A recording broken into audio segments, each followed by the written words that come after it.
Good afternoon, you guys. It's your boy Ben Mahari here, representing Mahari Nation Sports Podcast. Much love to the entire LDBC and the basketball community. You understand what I'm saying? Don't miss basketball conversations every Friday night, 9 p.m. Central Time. Is where we discuss basketball-related topics, news, debates, and everything else in the world of basketball. And tonight, we've officially made 700 subscribers. So we're gonna have a special 700 subscriber celebration, and we're gonna have open topic where we'll discuss anything right here on YouTube. You know what I mean? So stay tuned for that. It's gonna be at 9 p.m. Central Time here, right here tonight. All right. So with that out the way, let's get down to business here. Man, the hits keep on coming on this Jordan documentary. I'm telling you, it. I mean, there's been major criticism all over the place, and now Clyde Drexler has come out and fired back at Michael Jordan on his portrayal of the documentary. And what this video is talking about is how Michael Jordan basically, viewed Clyde Drexler during the 1992 NBA Finals. Now we have to. Now it's worth noting that Michael Jordan did admit that Clyde was a threat, and that's what he pretty much said. And he said, but being compared to him, I took offense to that. You know what I mean? Which kind of explains more of the petty on ultra competitive nature that he still carries even in his retirement. You know what I mean? Well, Clyde Drexler pretty much came out and gave his 2 cents on the whole situation. He was basically on SportsTalk 790. You know what I mean? And basically, I should say yesterday, and pretty much gave out his 2 cents. He pretty much said, and quote, I lived it. All right. That's Michael's documentary. And of course, it is going to be from his perspective. It's a golden era, and everybody's entitled to their own opinion. In that era, they were nothing but men, real men who played. And a lot of times didn't like each other from other teams. But as you get older, you got to get beyond all of that and show some love and respect for the people that you played with and against. I hope Michael was able to do that in his documentary. Okay. Now he put more emphasis on that about the comparison between himself and Jordan. He pretty much said this: "This is a team game. It's not. It's not that one. It's not one guy. All right. You can't have 50. You can have 50 points and 40 rebounds, but if you lose, are you less than a player than anybody on the other team? No. It's a team game. So I hate when people act like it's an individual competition. I didn't take 35 shots and get 20 free throws a night. So I wasn't going to score 40 points a night. One thing I can't stand is people trying to get better as the years go by. You were you were who you were back then, and that's how you are today. All right.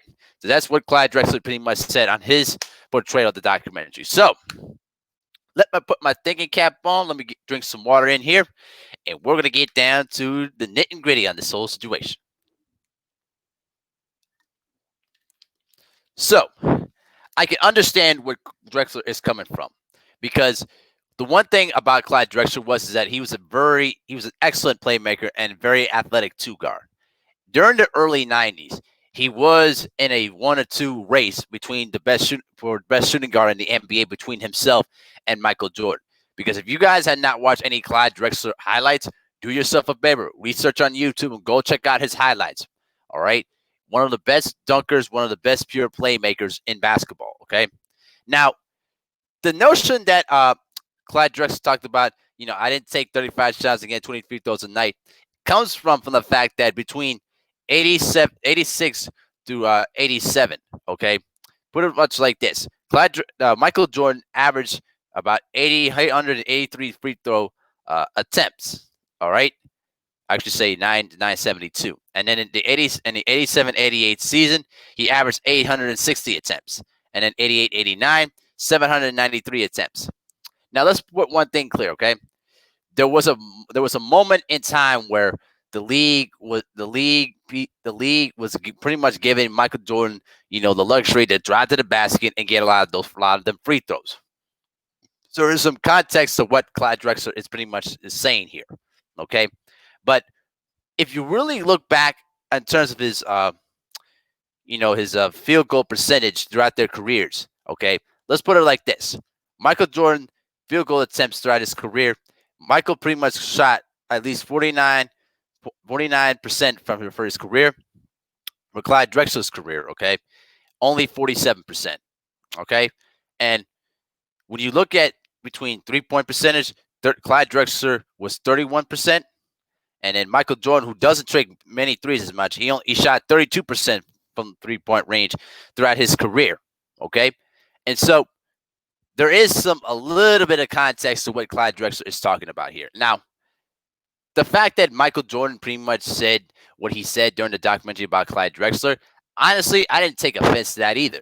But I could see where Clyde Drexler is coming from, and the fact that Michael Jordan still holds that pettiness, nature about himself even to this day. And there are a lot of people that will see Michael Jordan as pretty much a let me put it like this, pretty much an asshole. All right, and I agree. I definitely agree. I think Michael Jordan was pretty much an asshole throughout his career. You know what I mean? He still carries it to this day. But when you're a great player, when you want to be the greatest of all time, you can't always be nice. You can't always have that nice nature to you if you want to be the best. And Michael Jordan understood that early on. You know what I mean? And it's pretty much given that he pretty much gave his 2 cents on a lot of different things and lashed out at his teammates, lashed out at management. I mean, the guy was pretty much a control freak. All right. And still hates Gary Krause even to his deathbed. And I don't have a problem with that. That's how he feels. He's entitled to that. But let's put it like this in this proper context.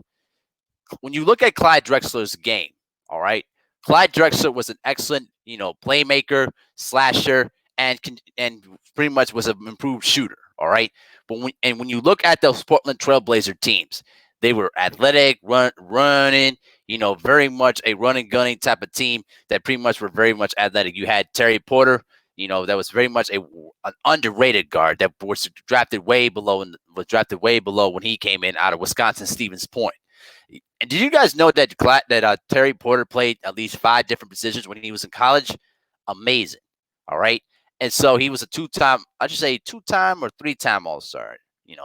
I think so. And then you obviously got Drexler. You had Jerome Kersey, another one that was basically another raw talent that became a really good small forward.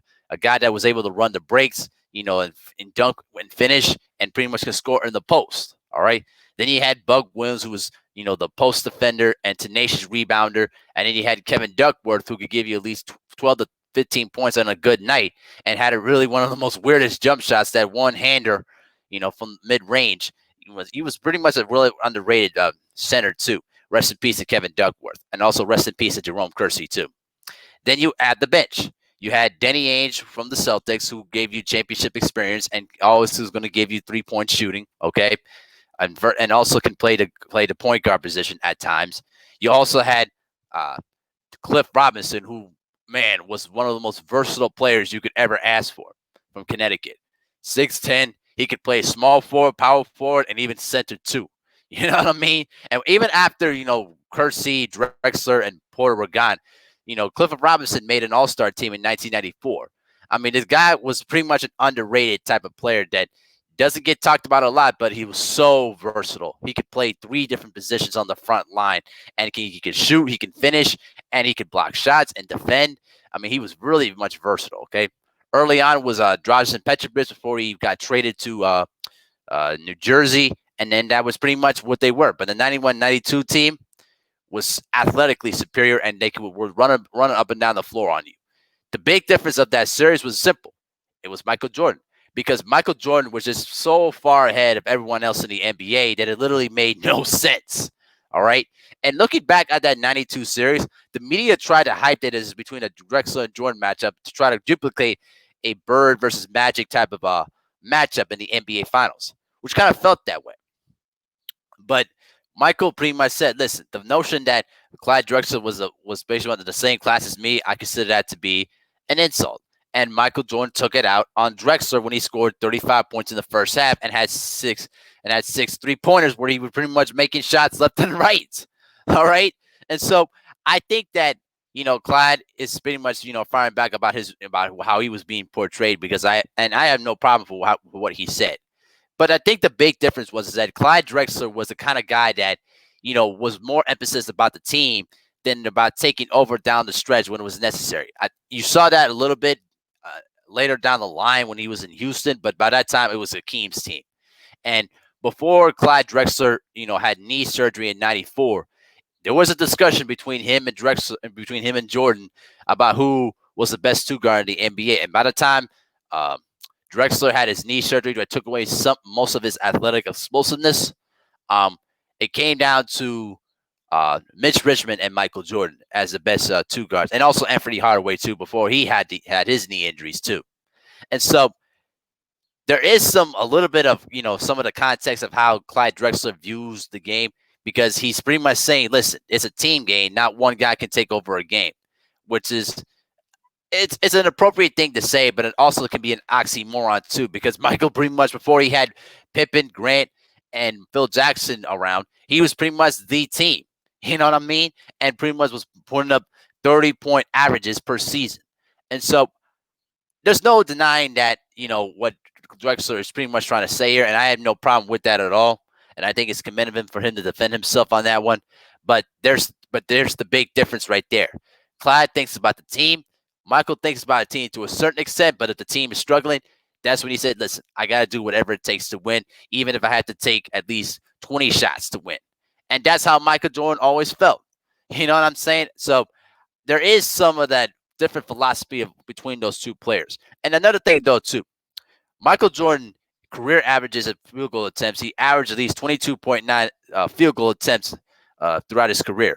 For Clyde Drexler, it's surprisingly he had only 16.3 shot attempts per game.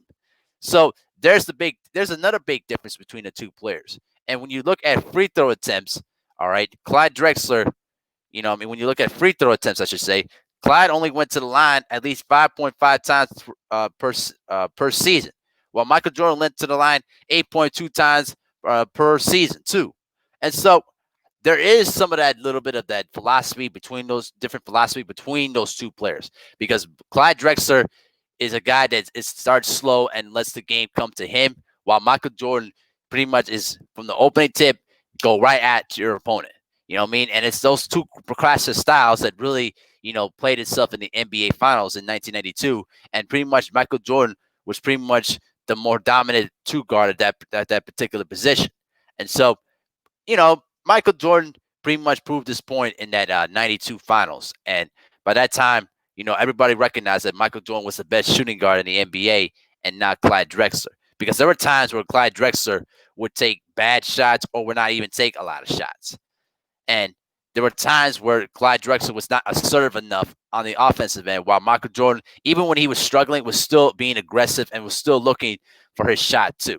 So there is some context between those two contrasted styles. Now, one thing I also want to talk about too is how people are portraying this documentary in a negative light. They're just pretty much expressing their opinions of how they felt. Scottie Pippen has not been happy about, how he was portrayed in the documentary. I've made videos about him many, many times. Pippen has no case. He pretty much did all these things to himself. So how was Michael Jordan was supposed to portray Scottie? You know what I mean? I mean, how is he supposed to portray it? Okay, Horace Grant. Horace Grant pretty much has been a proven snitch. You know what I mean? And he should not even be talking at this particular point. But on Drexler, I actually don't have a problem with what Drexler is pretty much saying. But again, it comes back to the philosophy between those two players. And their contrasted styles is what really makes the difference between those two players.